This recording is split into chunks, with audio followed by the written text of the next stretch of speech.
That's not ectoplasm, I am smoking. How to thee, my people.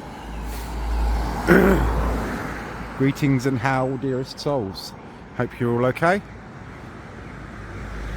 I said to you I'd give you a daytime viewing of West Wycombe Village, the High Street. Well, it's early evening, but it's daylight enough for us to see what we're doing. Plus the scaffolding van and noise and that has gone from this morning anyway, so I wanted to highlight here. Some beautiful old buildings. 15th century, they're lovely. And we will cross over in a minute at the zebra crossing, so I can highlight our next building, and it's a fairly important one really in the scale of things. It's been around for a long time and it has seen so much history on the pilgrimage route. And we're going to cross over now.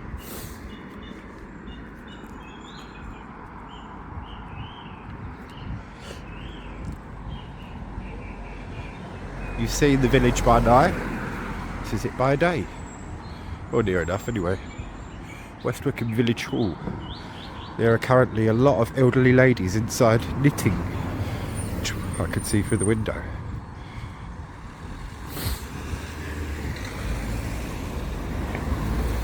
And the reason I've crossed us over the road is for this building here, known as the church loft, or church rooms nowadays, in private ownership now. It's can be hired for private events and such like. 15th century this building, and it's served many purposes over its long life. Originally it was where the pilgrims slept as guests of the church en route to their pilgrimages at the great Glastonbury Abbey and to and from London on the pilgrimage routes. It's also served as the town jowl, the stocks, almshouses for elderly and poor widows, and in the First World War was where Belgian refugees were housed. It has a clock inside that dates from the 1600s. There will be some more on this at the end of the video with some interior pictures, public domain ones. And here is its town jowl or lockup. There is names carved into these boards. Whether they are old or not, we do not know. But yeah, here's its lockup, and you can see the door, the little opening there, the hatch. And a man escaped from here. We'll hear a little smidge more on him at the end of the video. And he escaped using the chains of the clock, which sped the clock up. And he earned himself a particular name for that. Church Lane. So called because it leads up to the Church of St Lawrence. Now, the Church of St Lawrence on my last visit was closed. We will bear the church in mind because we get to see more of it in its churchyard this time. Churchyard tour. But before the 1920s, the road right at the end here, it went as far as here and it cuts round, and you would have to trek up West Wycombe Hill to get to the church or to the Dashwood Mausoleum. Nowadays you can carry on walking and there's a road that you can drive round and along. That didn't exist before the 1920s. So for everyone like Suki, our ghost from the George Inn where I'm staying, the Dashwoods even, on their death or going to church, this would have been their route.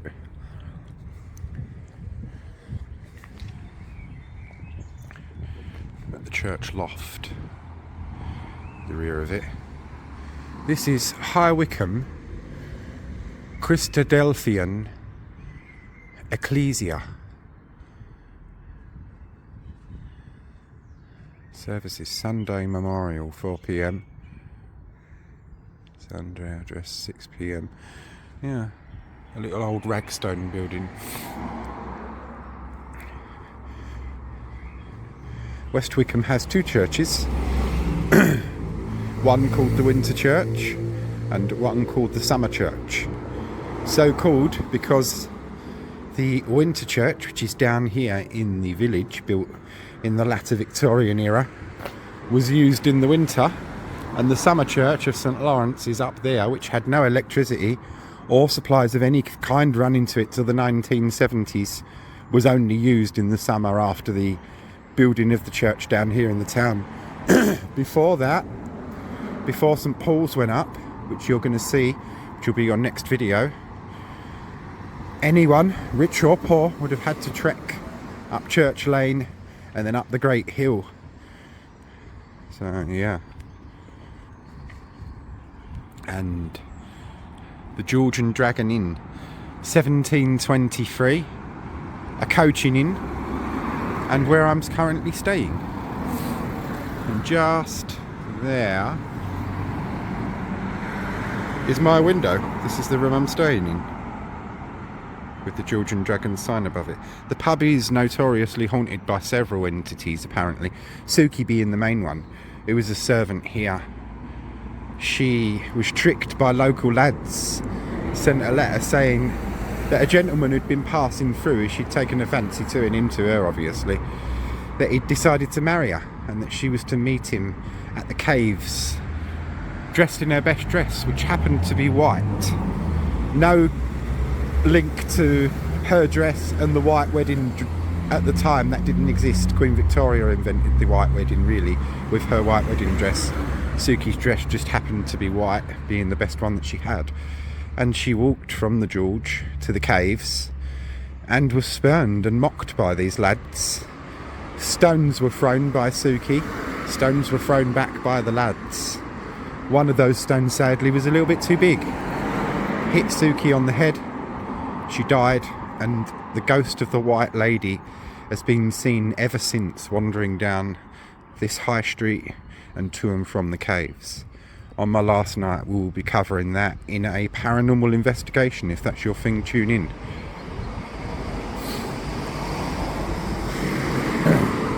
One of the little alleys or ginnels. If you have any I'll do a separate post on it, but if you have any particular questions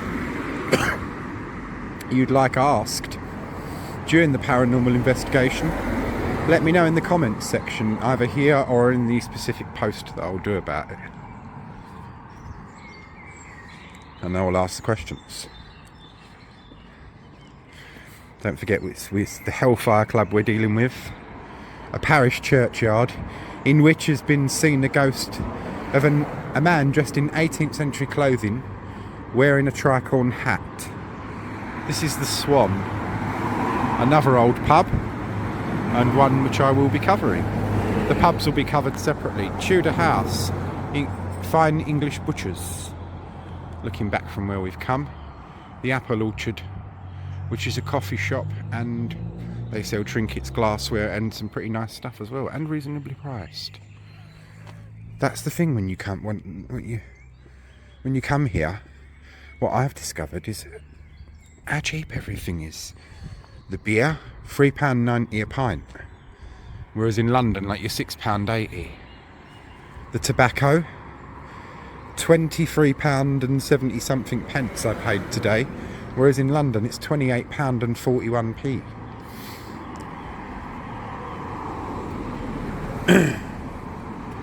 This is the old chapel house. It's now used as Environmental Engineering Partnership Consulting Engineers, but it was the old chapel house where the Sunday school was.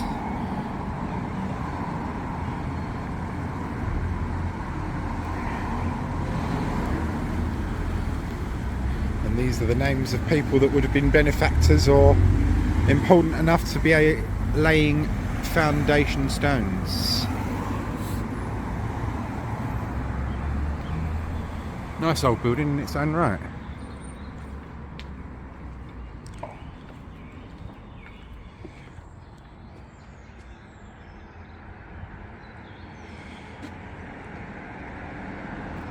Many of us have heard the name Curzon. A couple of us have drunk in a pub called Curzon.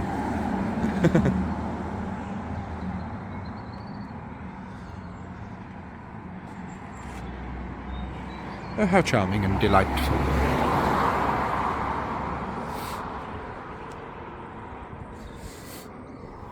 As the old posh girl from Diary of a Provincial Lady said, "Ah, country life, pure hardy."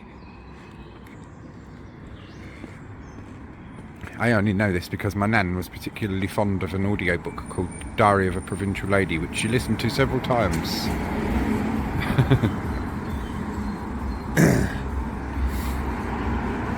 And we go along this very, very narrow pavement.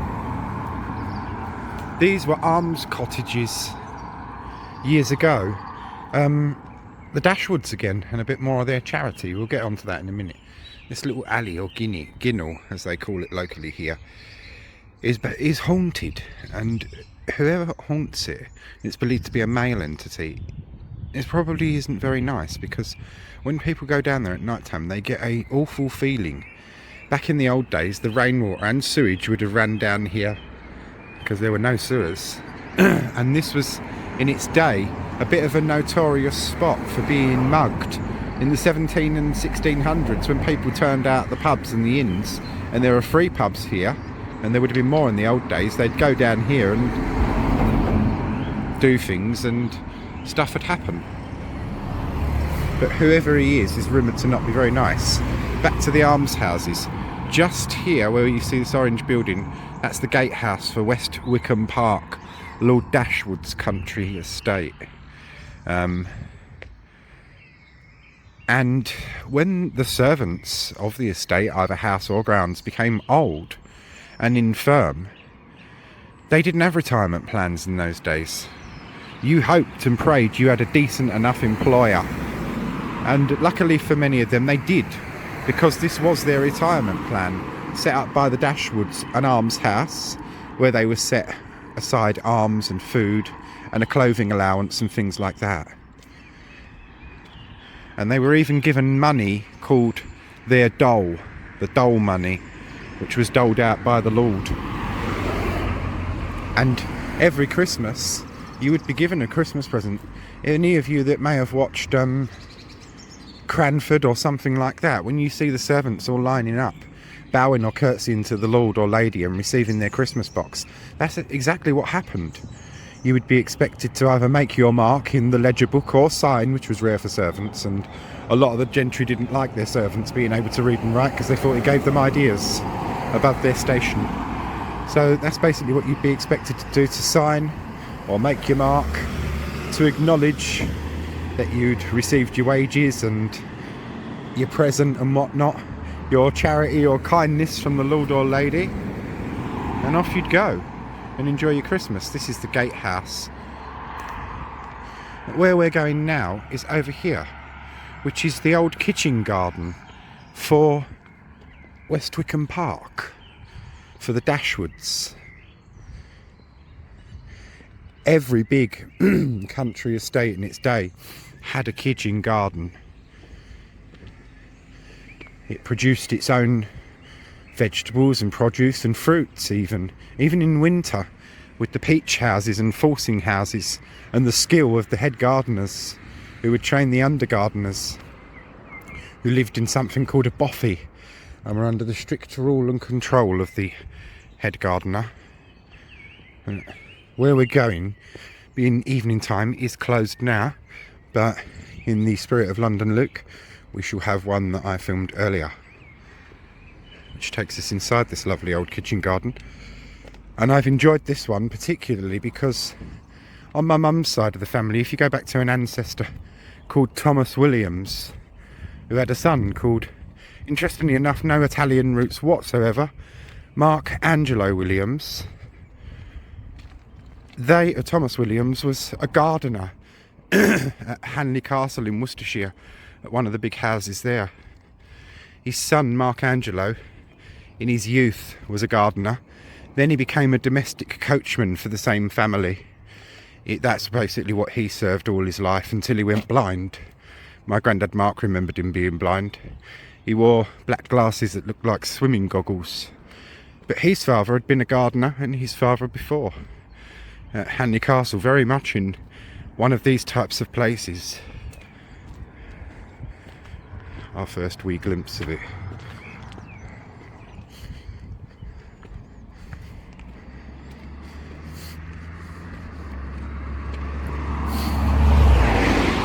Church Lane, which we spoke about, where you can walk up the long path where the cars go, or the long road where the cars go, or take the shorter but slightly more arduous journey up the hill, that will feature in a nighttime one. They were going to take the exact route that Suki's ghost, or the lady in white, her ghost has been seen to take. And who knows, we may even see her. Don't worry, my dears, I have plenty of lavatory paper. It interests me, the paranormal. And interestingly enough, doesn't frighten me. Unless I come across something really horrendous, which I've not, touch wood, so far. And long may it stay like that.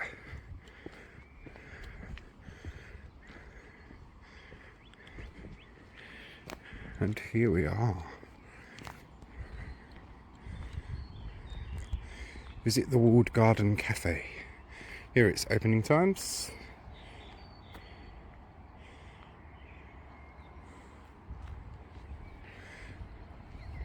And you will join me earlier back in the day when we shall go inside.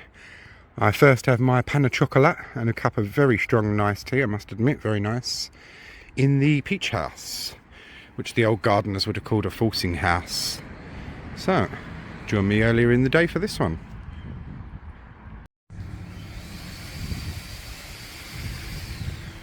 The peach house, this is. Underneath there would have been where fires would have been lit to keep the peaches warm years ago.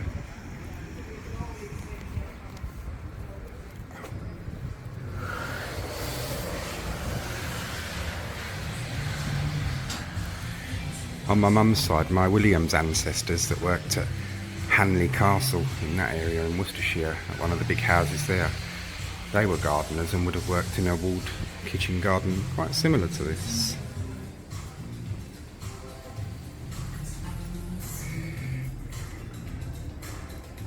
Where the peaches would have been grown years ago, and fruits.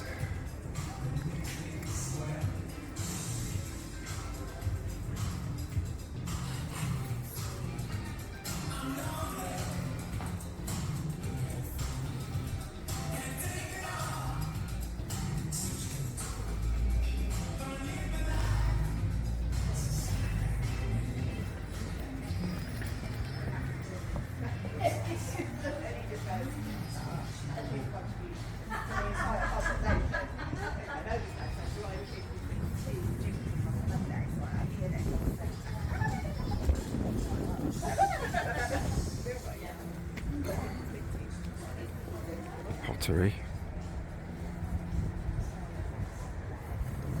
I love places like this, it's very nice. So it's around here.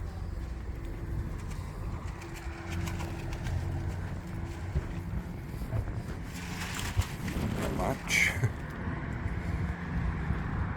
You get a nice view.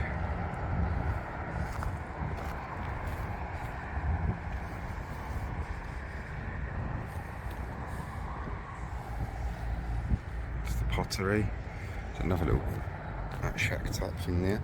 This is quite high up. I'll go up this end.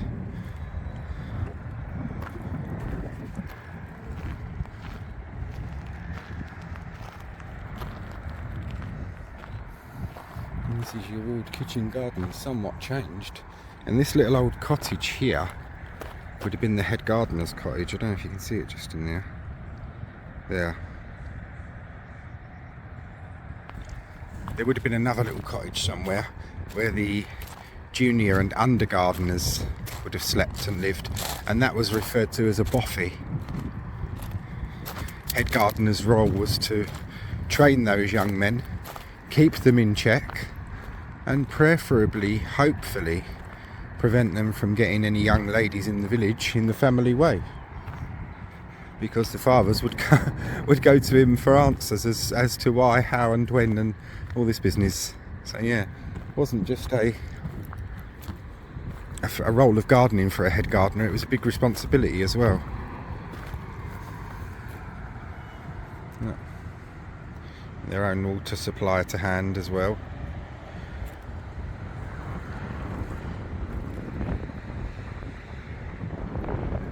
Beautiful place, eh?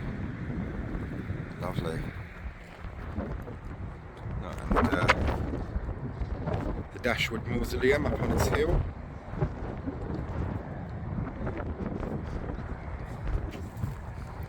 This place would have been a hive of activity. And cook in the big house, when she wanted certain things, she would have sent one of the maids or someone down to the kitchen garden to have them bought. And if they were of inferior quality, head gardener would get an ear bashing from cook. Cook was quite a powerful person in the house, really, in a way, and she had a big responsibility on her shoulders. Some cooks dropped dead while in the process of their work, and there is even one story that the cook dropped dead and the undermaids, whatever you want to call them, had to just carry the poor woman away and carry on, because it was a big dinner for a big posh function. So yeah,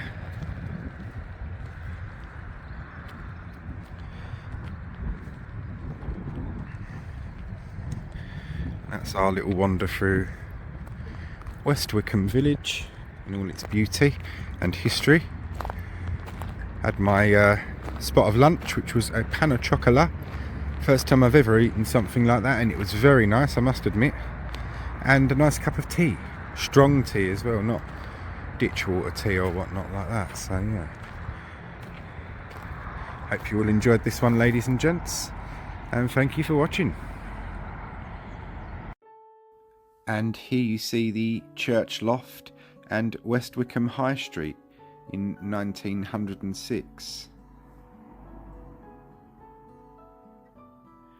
1906, looking the opposite way down the high street.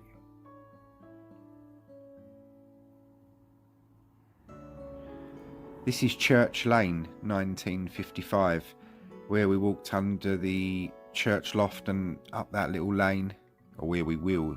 You've not seen that video yet. 1955, and on the left is the George and Dragon, where I'm staying currently at the moment. 1955, this just shows the edge of the Swan to the left there, and the old Sunday school over to the right. The Swan, 1955, look at the old cars there, look.